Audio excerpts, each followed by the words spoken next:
నంద్యాల శ్రీ ఆంజనేయ స్వామి దేవాలయంలో నూతన ధ్వజ ప్రతిష్ఠ మహోత్సవం 16వ తేదీ నుండి 18వ తేదీ అంగరంగ వైభవంగా నిర్వహిస్తున్నట్లు కరపత్రాలు విడుదల చేసిన ఆలయ చైర్మన్ చెన వెంకటేశ్వర్లు ఈ సందర్భంగా ఏర్పాటు చేసిన విలేకరుల సమావేశంలో శ్రీ ఆంజనేయ స్వామి చైర్మన్ చెన వెంకటేశ్వర్లు ఆలయ అధికారి గంట వేణునాథ్ రెడ్డి వారు మాట్లాడుతూ శ్రీ ఆంజనేయ స్వామి దేవాలయంలో ధ్వజస్తంభం పుచ్చి పట్టిపోయిందని ఈ మేరకు నూతన ధ్వజ ప్రతిష్ఠ మహోత్సవం నిర్వహిస్తున్నామని 16వ తేదీ గణపతి పూజతో ప్రారంభమవుతుందని కుంకుమార్చన హోమాలు భక్తులకు తీర్థ ప్రసాదాలు 15వ తేదీ ధ్వజములకు అభిషేకాలు నిర్వహించడం జరుగుతుందని 18వ తేదీ ధ్వజస్తంభం ప్రతిష్ఠ మహోత్సవం అంగరంగ వైభవంగా నిర్వహించడం జరుగుతుందని భక్తులు పాల్గొని ప్రతిష్ఠ మహోత్సవాన్ని తిలకించాలని స్వామివారి దర్శించుకుని తీర్థ ప్రసాదాలు స్వీకరించాలని తెలిపారు.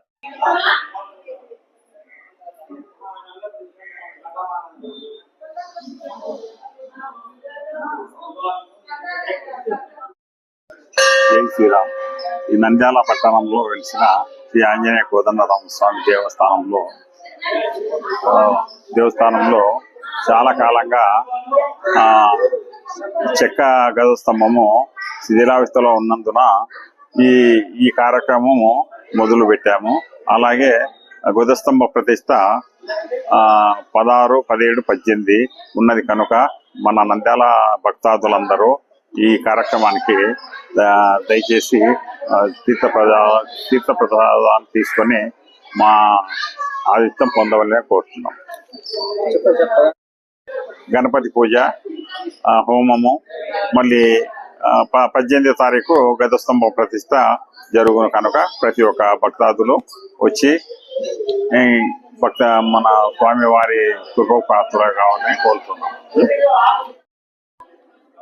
నంద్యాల పట్టణ ప్రజలకు తెలియజేయడం అనగా నంద్యాల టౌన్ లోని శ్రీ ఆంజనేయ కోదండస్వామి దేవస్థానంలో శ్రీరాముల వారికి నూతన ధ్వజస్తంభ ప్రతిష్టాపన కార్యక్రమము 16వ తేదీ 18వ తేదీ జరగడం అనగా 3 రోజుల కార్యక్రమం ఉంటుంది.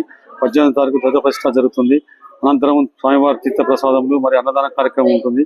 మరి ముఖ్యంగా ఈ యొక్క ధ్వజ ప్రతిష్ట కార్యక్రమంకు ముఖ్య అతిథులుగా మన రాష్ట్ర న్యాయశాఖ మంత్రులు నంద్యాల శాసనసభ్యులైన యనమలపర్తి గారు విచ్చేదురు.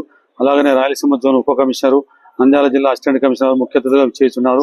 కావున పట్టణ ప్రజలు భక్తాదులందరూ ఈ ధ్వజ ప్రతిష్ఠ కార్యక్రమంలో విరివిగా పాల్గొని జయప్రదం చేయగలరని మనవి.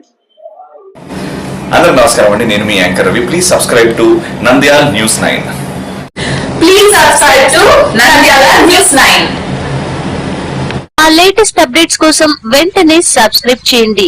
సబ్స్క్రైబ్ చేసేటప్పుడు పక్కనే